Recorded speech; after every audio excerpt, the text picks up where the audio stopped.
Frostbite's been in development since 2006, and there's always been a roadmap and a plan for Gen 4 and beyond. So I like to think of Frostbite as an evolutionary process, and Frostbite 3 is the next step in that evolution. Frostbite 3 is a really powerful tool set. A gamer is going to experience a much more authentic, believable, and realistic-looking game. We have one unified program where you can create content that will run on everything from an iPhone to a next-gen console. And now it's really coming online and enabling the game designers to do way more than they've ever been able to do before. We spend significant effort on creating more dynamic and living environments. Before, they would have to go to a lot of work to make a tree feel like it swayed in the wind.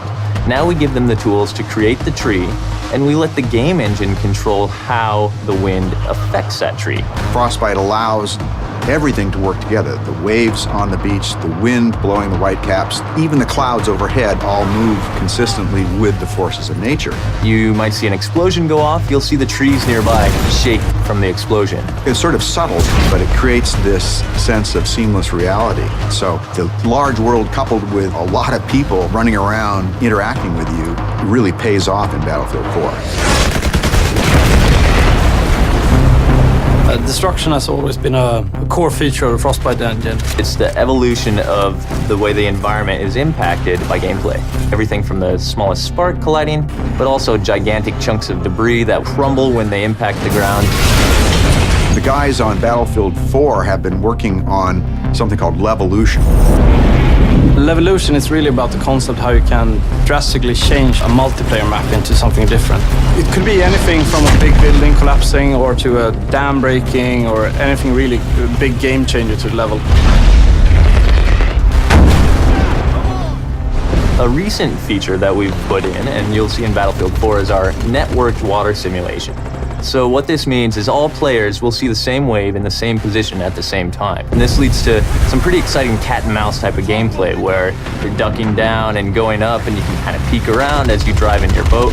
It will no longer swim on a flat surface. Instead, it will be affected by the different waves and everything. And that comes to everything from living characters that are swimming, but also to the ragdolls. Something like a jet crashes into the ocean, you'll see the water react and the debris will then float on the waves. It's a very, very cool dynamic engine. Things just happen and it seems right. Take cover! In Frostbite 3, we've made a priority of much more believable, emotionally believable characters. There's a whole slew of features in Frostbite that support that, and one of the most important is the way a person's eyes look. The way we render characters is better than ever before. We're doing subsurface scattered models. We have parallax animation in the iris. You'll notice it looks like a real eye. You'll back me up, right? Frostbite 3 is so much more powerful than any engine I ever used before.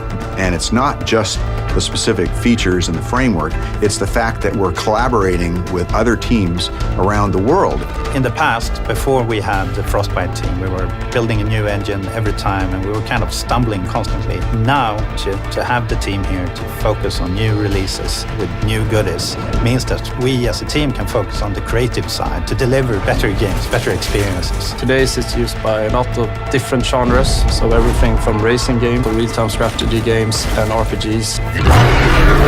So in Battlefield 4, when the building collapses, the dust starts expanding, the debris is falling, the sparks are flying, the boats are ramping off of waves, all of this is because of Frostbite 3.